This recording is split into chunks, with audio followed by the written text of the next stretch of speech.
Can you explain to us a little bit about what branch of service you were in and what were some of your duties?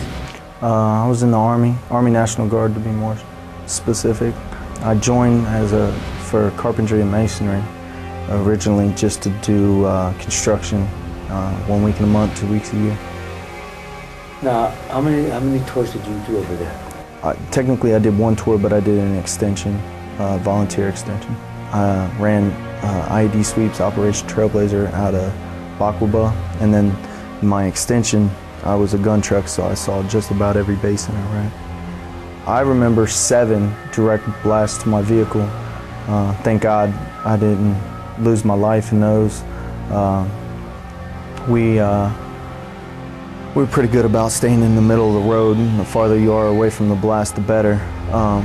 But anywhere from 7 or maybe a few more times I took a direct blast on my vehicle. Just been banged around quite a bit. I've got some hearing loss. I get headaches now. I never took shrapnel, never took any bullets, but there's definitely something different about me now. There's definitely something different about me now.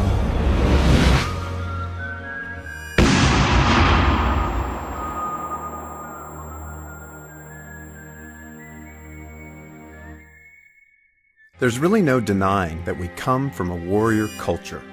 From our children's early toys to the latest top-selling video games, we're usually introduced to war at a very young and insulated age.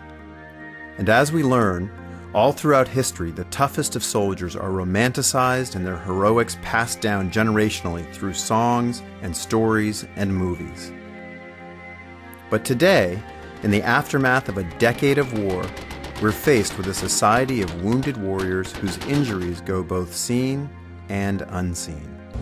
The Pentagon is now considering pulling soldiers impacted by roadside blasts out of combat immediately for 24 hours. It's estimated half of our soldiers coming home from Iraq and Afghanistan suffer from traumatic brain injuries. Many of those injuries are caused by invisible weapons, blast waves. Mild traumatic brain injuries, like the blast waves that often cause them, are also invisible. Recently, as more soldiers return home from war, these unseen battle scars have broken into the public consciousness like never before. But they quickly dissolve from view with tomorrow's breaking news story or celebrity scandal. The problem is that traumatic brain injuries, the signature wound of today's modern combat, is growing to epidemic proportions. It is now believed that there are more than 400,000 combat veterans who currently suffer from traumatic brain injury, more commonly referred to as TBI. And if we continue placing our soldiers into new and sustained conflicts, those numbers will likely grow. It is now thought that TBI may be related to post-traumatic stress disorder, PTSD, or what will probably be officially renamed post-traumatic stress, as there is a movement to drop the stigma-carrying word disorder. Regardless of what the future acronym will be, conservative numbers estimate 1 in 5 soldiers returning from Iraq and Afghanistan are sufferers of post-traumatic stress. Together with TBI, this debilitating combination is poised to plague the future of our nation and our world, unless, collectively, we can do something now. But the first step in fighting TBI is to attempt to better understand it and those who suffer from it. Chances are you've already come into contact directly or indirectly with a combat vet who is affected by TBI and you didn't even know it. You can't tell by just looking at them, but those with TBI suffer from symptoms of severe depression, high rates of drug and alcohol abuse, unemployment, criminal behavior, and eventually, if untreated, increasing incidence of suicide.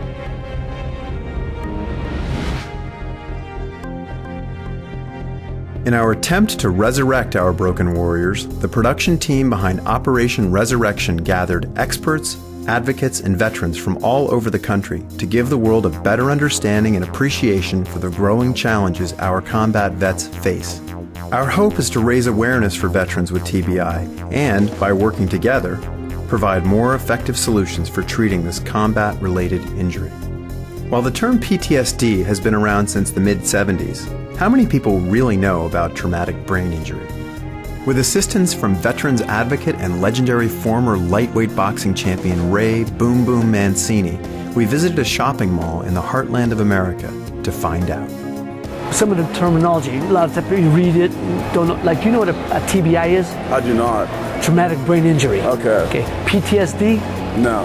Post-traumatic stress disorder. Okay. You know, it used to be back in Vietnam days and World War II, the guys were shell-shocked. Now, you know what a TBI is? No, I'm sorry. No, I didn't either, so don't be sorry. It's traumatic brain injury. Oh, okay. You familiar with TBI? I'm not. Traumatic brain injury. Okay. Do you guys know what, you've heard these terms, I just know if you know what the TBI, you know what TBI is? Yeah. Well, what is that? I don't know exactly, but I know kind of what it is. It stands for traumatic brain injury. Yeah. Do you know TBI? You familiar with TBI? That I'm not. Traumatic brain injury. Okay, yeah. You ever heard of PTSD? Post-traumatic stress disorder? Oh, okay. A lot of them stuff. TBI. Traumatic brain injury. Well, I've heard of it. Yeah. Let's put it that way. I wasn't familiar either. Right. Have you heard of PTSD? And I've heard of that too. And Familiar with PTSD? That's another. Post-traumatic stress disorder. Yeah, that's Which the worst. But not everyone Ray talked to was completely in the dark about our veterans.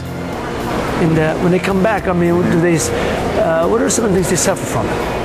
Well, all kind of issues. I mean, amputations, traumatic brain injury, Post-traumatic Stress disorder. Yeah. you know, emotional distress, post-traumatic stress disorder. Well, I was just going to ask you, do you know what a TBI is? Traumatic brain injury, I do know. I didn't know. I'm glad you did. Right. Well, I also know because I'm a nursing home administrator. Oh, let me ask you some of the terminology, see if you're familiar with it. I wasn't. Do you know what a PTSD is? Post-traumatic stress disorder. Yeah. TBI? No. Traumatic brain injury? Okay. Of those interviewed, only a handful of people, mostly from the medical field, even knew of the term TBI. But surprisingly, 7 out of 10 people Ray spoke with were not only unaware of TBI, but also unaware of PTSD. So just how far back have these ailments been plaguing veterans of war? To answer that question, we enlisted our veteran advocates and experts. In the Greek classics written 3,000 years ago, Homer's Iliad and Odyssey are full of very clear depictions of veterans in various states of psychological trauma and acting out in ways that today would bring them into the criminal court system. I mean, when Ulysses gets home after 10 years of fighting in Troy, of having to deal with all the giants and the sirens and all that, and probably getting his head hit a couple of times since they were all wearing helmets, gets home and the first thing he says when he steps on shore is, "Who are these people? I don't know who the hell they are." I mean, they're his family. In fact, some authors believe that Homer intended those stories to be metaphors for the psychological and spiritual effects of war on warriors. What was that, 3,500 years ago? The first PTSD? Of course, back in ancient times, there was no name for it. But by the late 1860s, those other than warriors began to take note of the lingering symptoms of combat. Particularly after the Civil War, we've got really good data. And one place in particular, the Pennsylvania State Penitentiary, the warden there, in the wake of the Civil War, seemed to recognize that there was something going on here and started documenting the Civil War veterans coming into his prison. And he documented in the first 3 months after the end of the Civil War, a huge influx of prisoners came into his prison. 90% of them, he documented, were combat veterans who he termed shattered by their experience. He didn't call it PTSD. Of course, we didn't have that term then. It wasn't until after Vietnam that the term post-traumatic stress disorder was added to the American Psychiatric Association's Diagnostic Manual of Mental Disorders. Now, more than 30 years later, it is slowly becoming understood that PTS may actually be a symptom caused by a traumatic brain injury. And because of advances in medical treatment, more soldiers are surviving severe, life-threatening wounds only to be left with TBI. The importance of having the neurosurgeons involved is that the signature wound in these wars, Iraq and Afghanistan, is polytrauma. You get your legs blown off and you have a traumatic brain injury. In order to fully understand TBI, we listened to soldiers who had experienced combat firsthand and were left with this, the signature wound of our modern wars.